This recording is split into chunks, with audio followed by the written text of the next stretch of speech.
როგორც წარმოუდგენია ივანიშვილის პარტიას ქართულ პოლიტიკაში დებატების დაბრუნება და რადგას რეალურად კობახიძის ინიციატივის უკან. ოპოზიციონერი პოლიტიკოსები ქართულ ოცნებასთან დებატებისთვის მზაობას გამოთქვამენ, თუმცა ამბობენ, რომ თუ ვინმემ გააქრო პოლიტიკური ცხოვრებიდან საჯარო დისკუსია, ეს სწორედ ივანიშვილის გუნდია. ეს არის კიდევ ერთი ფარსი, ირაკლი კობახიძის კიდევ ერთი ფარსი ინიციატივა, იმიტომ რომ ჩვენ ხედავთ, რომ არის რა თქმა უნდა სრული ფარსი კორუფციისგან ბრძოლა, იმიტომ რომ კვლავინდებურად არის კოლ-ცენტრები ამ ქვეყანაში, კვლავინდებურად ტენდერიდან ფულს შეულობს ჩინოვნიკობა და რა თქმა უნდა შეუძლებელია დემოკრატიაზე, პლურალიზმზე, საჯარო დებატებზე ვისაუბროთ ქვეყანაში, სადაც ტროტუარზე დგომის გამო ხალხს აკავებენ, სადაც ოპოზიციურ პარტიებს აკრძალულით ემუქრებიან, თუ მოხდება პოლიტიკური პატიმრების გათავისუფლება, ახალი სამართლიანი არჩევნების ჩანიშვნა საჯარო დისკუსიაში და ყველანაირ ფორმატში, რა თქმა უნდა, ყველა მივიღებთ მონაწილეობას.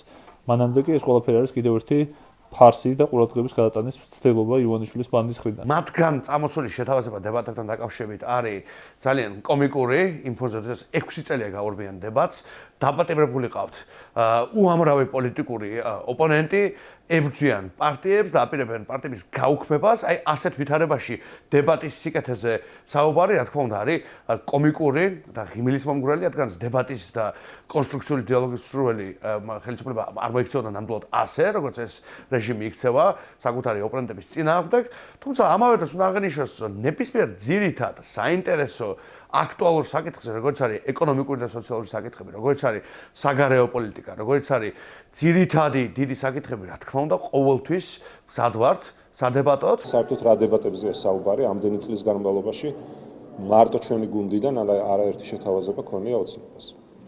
მე მინდა შეგახსენოთ ასევე მუნიციპალური არჩევნები, როდესაც ჩვენი კანდიდატები არაერთ ქალაქში იწვევდნენ ოცნების კანდიდატებს დებატებში. ამაზეც იყო უარი.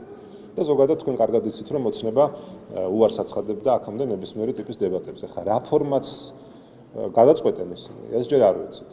რა თქმა უნდა, საბოლოო ჯამში ეს არ იქნება მათთვის ასე ვთქვათ, არაკომფორტული ფორმატი. ყველაფერს გააკეთებენ იმისთვის, რომ ეს დებატების ფორმატი იყოს პირველ რიგში მათთვის კომფორტული. ანუ რას გულისხმობ? გასაგებია, რომ მათი ტელევიზია, მათი ექსპერტები მიუხედავად ამ ყველაფერსა, დებატებში მონაწილეობა უნდა მივიღოთ.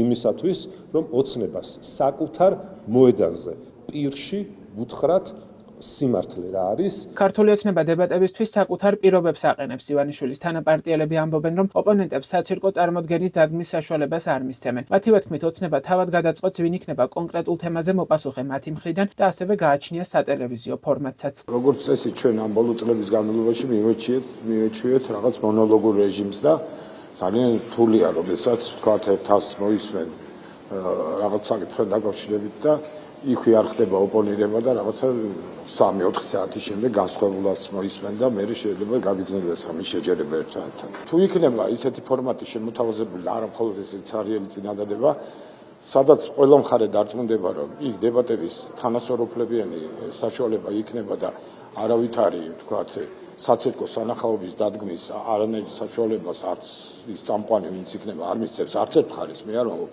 რომ ჩვენ მოგწეს და იმათთან ამ პირიქით.